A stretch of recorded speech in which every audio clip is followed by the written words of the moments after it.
Vous voulez déchiffrer vos rêves et connaître leurs secrets? Eh bien, restez avec moi. C'est tout de suite.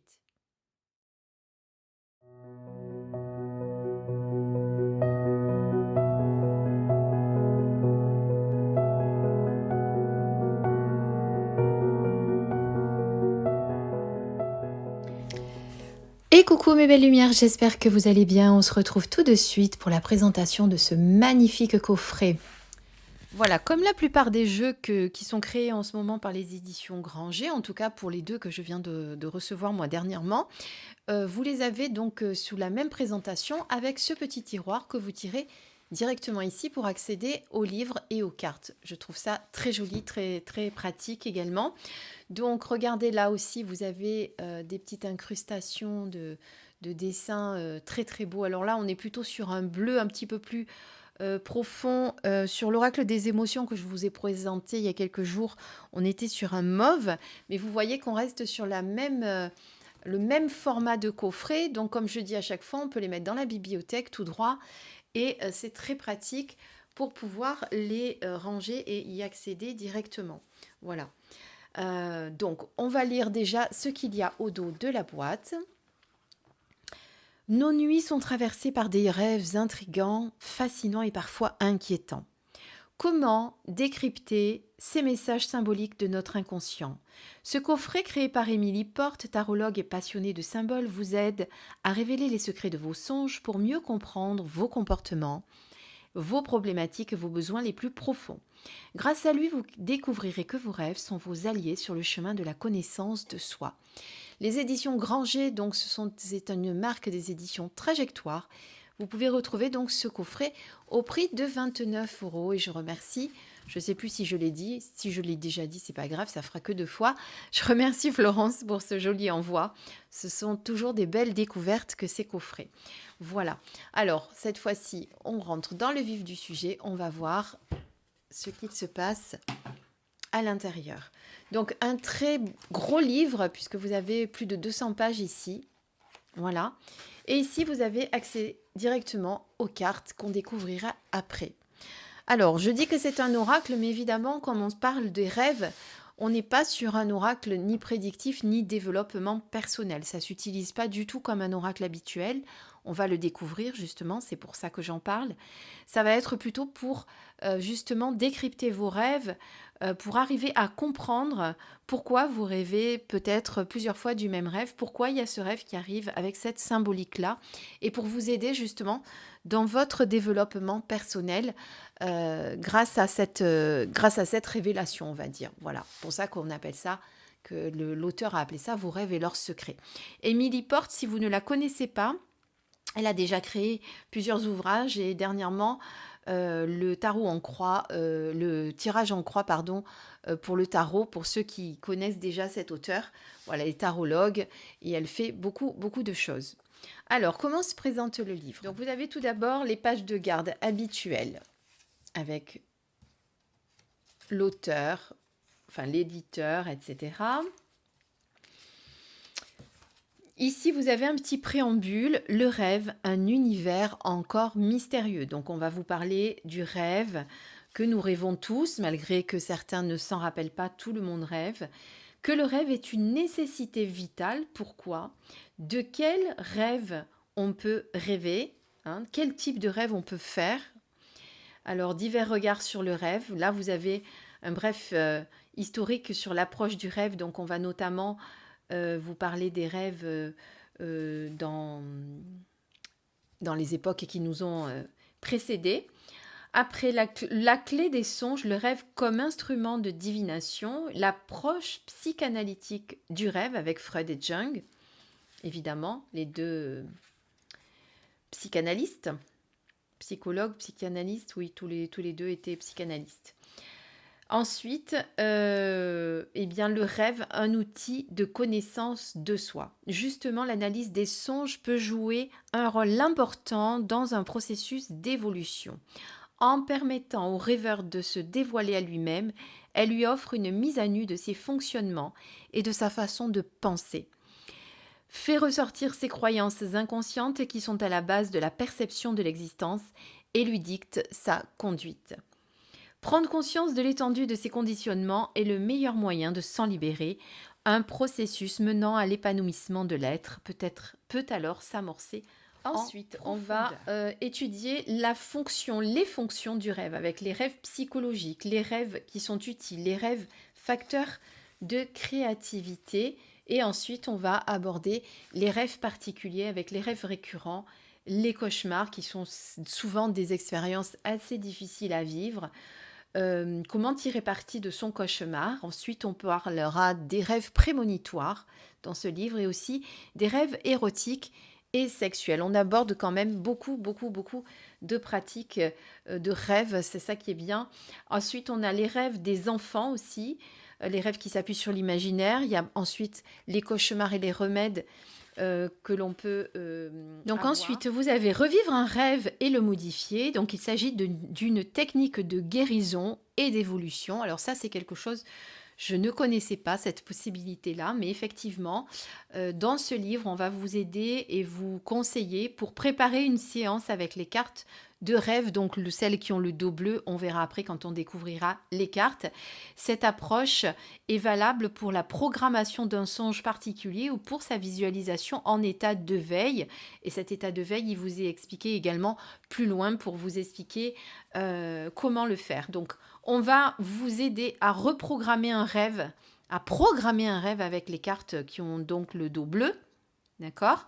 Comme ça, vous allez pouvoir, ça va vous permettre de choisir à l'avance le contenu du rêve, d'agir sur lui et d'en conserver le souvenir pour pouvoir ensuite justement travailler sur ce rêve. Donc, pour le faire, vous avez également l'auto-hypnose, mais il y a également plein d'autres procédés très efficaces pour pouvoir programmer un rêve et travailler dessus. Donc, l'auto-hypnose, un outil de développement personnel, et bien ici, l'auteur vous explique comment faire. L'auto-hypnose appliquée au rêve. Et ensuite, comment répondre à une question. Donc, par exemple, vous pouvez recevoir en rêve un conseil de votre inconscient ou trouver la solution à un problème pour justement, au préalable, avoir défini une question à lui poser. Évidemment, hein, c'est-à-dire qu'au préalable, il faut avoir défini une question à poser pour pouvoir recevoir pendant ce rêve la réponse que vous souhaitez. Je me suis mal exprimée, j'ai repris. Donc voilà, là c'est pareil, ça se fait en auto-hypnose. Là, vous avez justement la visualisation éveillée avec les 22 cartes donc aux deux bleus. Donc il est également possible de programmer un rêve en état de veille. Donc là, quand on est éveillé, vous allez retrouver les images d'un songe vécu pendant votre sommeil et ça va vous aider à en percevoir plus précisément les moments essentiels et peut-être d'en modifier le contenu. Voilà, alors là, je ne vais pas rentrer dans le détail parce que c'est vraiment très très poussé comme expérience. On vous explique vraiment en détail comment le pratiquer tout ceci. En tout cas, ce qui est bien, c'est, voilà, on vous apprend avec cet outil à vous rappeler de vos rêves, à les modifier si c'est nécessaire pour retravailler votre rêve. Par exemple, quand vous avez fait un cauchemar, donc un rêve où effectivement il y a une finalité un petit peu compliquée, difficile, eh bien on vous aide à re-rentrer dans ce rêve pour en modifier la finalité. Ou alors quand des fois les rêves ne vont pas jusqu'au bout de ce que nous avions souhaité et qu'on a besoin d'avoir la réponse à... Vous savez, des fois on se réveille et on se dit « Mince, j'étais en train de faire ce rêve, j'allais avoir la réponse, mais je ne l'ai pas eu. » Et justement, là aussi, on vous permet de travailler là-dessus, c'est-à-dire d'aller jusqu'à l'aboutissement du rêve pour justement avoir le message que vous vouliez recevoir. Voilà. Donc après, on parle des souvenirs des rêves. C'est vrai que c'est toujours difficile de se rappeler des rêves. Ou alors, il faut faire, comme je dis souvent, prendre un petit carnet et noter de suite, dès qu'on se réveille, tout ce qui vient, pour pas en oublier. Voilà. Après, vous avez l'outil du langage symbolique. On vous parle de beaucoup de symboles. Voilà, Ici, on aborde le sujet de l'interprétation du comment rêve, interpréter pour soi-même soi-même. ses rêves. De toute façon, cet outil, c'est ça que c'est ce à quoi ça va vous aider, c'est interpréter vos rêves pour pouvoir y travailler dessus. Donc voilà, on va vraiment pas rentrer dans tout le détail parce que sinon on y passerait des heures effectivement à tout éplucher. Et le but du jeu, c'est de vous donner envie d'acheter cet oracle et non pas de tout vous raconter, sinon ça vaut pas le coup de l'acheter ensuite. Donc voilà, toutes les explications sont ici, il faut les lire très attentivement. Là, on vous explique comment revenir dans un rêve et le modifier également. Et ensuite, eh bien, on va passer aux interprétations de cartes. Alors, comme vous l'imaginez, évidemment, ces cartes ne s'utilisent pas comme vous avez l'habitude d'utiliser les oracles, c'est-à-dire le dos tourné à choisir une carte au hasard, bien que, pourquoi pas, l'auteur dit de toute façon, on peut essayer d'utiliser les jeux comme bon nous semble, mais là, c'est plutôt le contraire. On va retourner les cartes et les regarder et prendre certaines cartes en fonction Donc, pour du ce faire, travail on va qu'on a à utiliser faire. Les cartes de rêve au dos bleu qui illustrent les 22 thèmes les plus fréquemment rencontrés en songe. Donc elles vont vous permettre de replonger dans l'ambiance de votre rêve pour vous accompagner et l'approfondir les textes d'interprétation du livre. D'accord. Ensuite, vous pouvez également vous appuyer sur elle pour revivre un rêve pendant votre sommeil ou en état de veille, comme on vous a expliqué précédemment, enfin, comme c'est expliqué précédemment, pardon, et pour pouvoir le modifier. Et là, donc, comme elle dit, évidemment, vous utilisez les cartes à l'endroit, il n'y a pas de hasard pour le choix des cartes, c'est on va choisir celles qui ont un rapport évidemment avec votre rêve ou celles sur lesquelles vous devez travailler pour modifier votre rêve. Voilà. Et ensuite, les cartes qui ont le dos orange, jaune-orange, qui sont des cartes conseils. Voilà. Donc évidemment, pour vous aider, puisque parfois, lorsqu'on fait un rêve, eh bien, il peut y avoir plusieurs symboliques dans ce rêve et on peut avoir du mal à choisir la carte qui nous correspond. Et donc, vous allez vous reporter à la fin où vous avez tout un listing de mots-clés qui vont vous aider justement à retrouver à quelle carte cela peut correspondre. Je vous montrerai après. Donc voilà. Alors, on va regarder les pages donc, concernant les cartes à dos, donc vous voyez bleu. Donc, on vous fait une description le de la carte en question pour que vous puissiez justement regarder un petit peu si cette carte vous évoque vraiment quelque chose. Donc, par vous avez rapport le détail à pour toutes rêve. les cartes.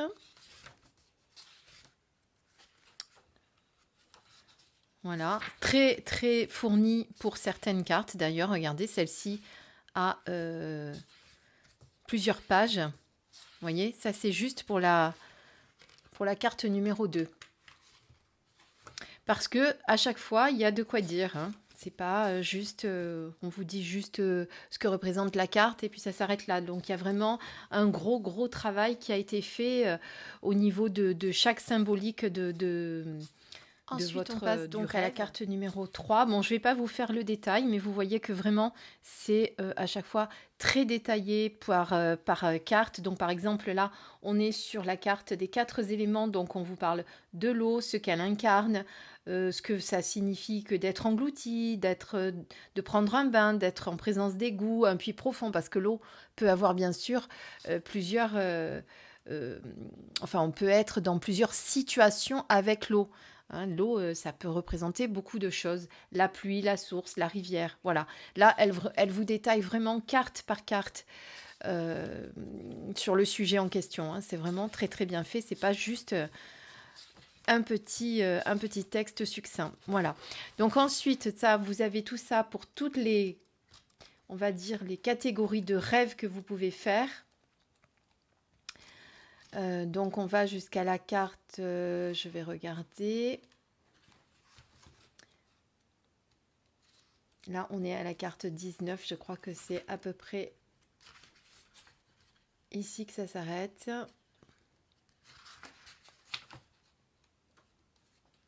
« 20, 21, 22, voilà. Donc à la 22e carte... Richesse et trésor, donc ça s'arrête. Voilà, vous n'avez plus de carte à dos bleu. Donc là, après, l'auteur vous parle des couleurs dans les rêves. Donc s'il y a du noir, s'il y a du blanc. Ensuite, les nombres également, qu'on peut retrouver dans le rêve. Et nous passons aux cartes conseils. Donc les cartes conseils, c'est celles-ci, donc c'est celles qui ont le 2 orange. Donc les songes délivrent des informations, des encouragements ou dévoilent au rêveur certains de ses fonctionnements intimes. Leur interprétation à l'aide des cartes de rêve, donc dos bleu, est généralement révélatrice d'une préoccupation ponctuelle ou d'une problématique personnelle. Quand on rêve, souvent, c'est qu'il y a quelque chose qu'il faut comprendre. Une fois celle-ci cernée, vous pouvez faire intervenir les cartes de conseil. Placez-vous dans un endroit tranquille, mélangez les 12 cartes. Disposez les faces cachées, cette fois, sur la table, puis prenez-en une au hasard. Donc, vous voyez qu'entre les dos bleus et les dos oranges, on ne se sert pas des cartes de la même manière. Et ensuite, vous allez évidemment trouver la signification du conseil que l'on va vous donner. Voilà, ici, vous avez tous les conseils. Là, vous avez le petit index dont je vous ai parlé tout à l'heure avec les mots-clés. Par exemple, si on rêve d'abandon dans notre rêve, eh bien, on va aller retrouver à la page 136 à quelle carte ça correspond, par exemple, et vous voyez que ça correspond à la carte isolement communication. Donc, il y a vraiment, pour chaque carte, beaucoup de symboliques et de mots-clés qui rentrent en ligne de compte. Par exemple, pour les animaux, vous en avez plusieurs de cartes. Vous avez la 62, la 63, la 69, la 96. Voilà, vraiment très bien fait, très bien fourni. On peut vraiment très bien travailler sur les rêves avec ce jeu. Ensuite, vous avez la bibliographie et la table des matières qui est en fin de livre par contre. Ça, vous savez que des fois, on les a au début et des fois, on les a à la fin. Voilà, ça c'est concernant le livre. Donc comme je vous ai dit déjà tout à l'heure, je ne vais pas tout vous détailler, tout vous dévoiler parce que il faut aussi que vous puissiez le prendre en main et l'étudier.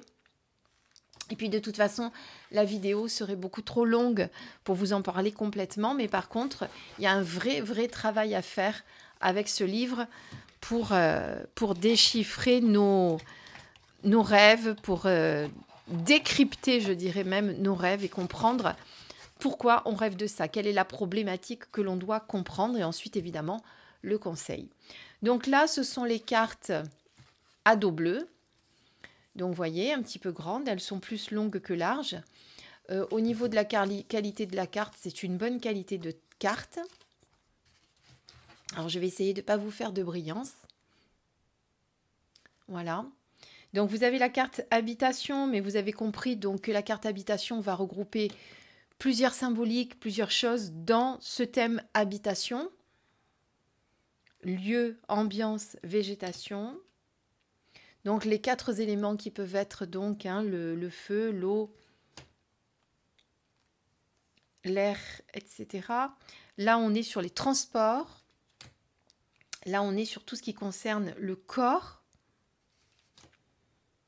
Là, on est plutôt sur la tête. Là, on est sur la nourriture. C'est vrai qu'on peut rêver de nourriture, d'animaux, de mort, de naissance, de transformation, de l'énergie vitale,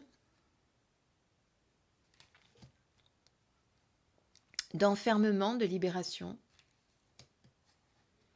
de responsabilité, de culpabilité, isolement, communication, vol, ascension, chute, confusion, ombre, apparence, danger, violence, compensation, dévalorisation, personnage, profession, vêtements, art, jeu, plaisir. Et la dernière carte, richesse et trésor. Donc vous l'avez compris que évidemment une carte va regrouper beaucoup de symboles que vous pouvez retrouver dans votre rêve. Et moi je pense que le mieux pour s'aider, c'est vraiment d'aller directement à la symbolique par rapport aux mots-clés que vous avez à la fin, pour essayer de comprendre. Et de peut-être voir si ça ne concerne pas plusieurs cartes du coup. Et là, il va falloir peut-être travailler un petit peu plus profondément dessus. Je ne sais pas, par exemple, qu'est-ce qu'on pourrait dire on a rêvé qu'on conduisait, par exemple. Donc, en conduire, eh bien, on va se reporter à la page 130. Et la page 130, eh bien, ça va être... ça concerne la carte enfermement, libération. Vous voyez, par exemple, alors que ça vous serait pas venu à l'idée, en rêvant que vous étiez en train de conduire, d'aller directement vers cette carte-là. Et donc, à la page 130, c'est là où on vous parle. Alors, je cherche où est le... Alors, attendez, je regarde si j'ai bien pris la bonne page. Que je ne vous dise pas de bêtises. Donc, j'ai dit conduire, on est à la page 130. Et donc, à la page 130, donc, on va chercher... eh bien, voilà, par exemple, de même, être acteur conseille de sortir de sa passivité. Conduire sa voiture invite à diriger sa vie et à faire des choix personnels sans en rendre compte à une autorité. Donc en plus, regardez, je vous le montre pour vous aider. Vous allez directement au mot-clé qui est surligné dans une autre couleur. Donc conduire, ça vous ramène à cette phrase-là. Et vous savez que du coup, eh bien, ça vous ramène à la carte enfermement, et libération. Vous voyez ? Alors que, comme ça, tout de suite, vous ne serez peut-être pas allé vers cette carte. Par contre, il y a conduire et il y a aussi la conduite qui, elle, est, du coup, nous reporte à la page 79. Et la page 79, on est sur les transports, là, par contre. Vous voyez, sur la carte transport. Et là, on peut effectivement aller vers la carte transport individuel. Donc, conduite, c'est ici, avec une voiture et une conduite maîtrisée, etc. Mais... tout dépend évidemment du contexte de votre rêve et c'est grâce à ça que vous allez pouvoir comprendre si vous allez plutôt vers une carte ou vers une autre. Donc vous voyez, c'est très très bien fait, très précis. Il y a vraiment des regroupements à faire. Voilà. Je vous laisserai les découvrir. Si vous avez vraiment envie de travailler sur vos rêves ou peut-être si c'est quelque chose qui vous passionne d'étudier les rêves ou d'étudier les rêves de votre entourage, pourquoi pas, ça serait intéressant, je pense, de le faire. Ensuite, vous avez les cartes donc de conseils. Donc, vous avez l'évolution, l'enracinement, l'action, l'échange, la réflexion, l'ouverture du cœur, la libération, la confiance, l'adaptation, le recueillement, ici et maintenant, et le bonheur. Voilà. Donc, quand on a déjà travaillé sur la carte rêve et qu'on a pu identifier la problématique, eh bien, on va mettre à l'envers les cartes à dos orange pour choisir le conseil qui va vous être destiné. Voilà. C'est un très bel ouvrage, c'est un gros travail qu'a fait Émilie Porte. Je ne sais pas combien de temps elle a mis pour faire cet oracle, mais je pense qu'elle y a passé un sacré bout de temps. C'est très riche en informations, etc. Donc vraiment, un livre qu'il faut vraiment prendre en main, bien étudier. Mais après, je pense qu'on peut vraiment faire un gros travail personnel sur ses rêves avec ce jeu. Vraiment, c'est une belle découverte pour moi. C'est pas juste j'achète un livre, parce que ça existe, hein, les livres sur les rêves, j'achète un livre et je vais aller juste voir la symbolique de la chauve-souris pour voir ce que ça veut dire.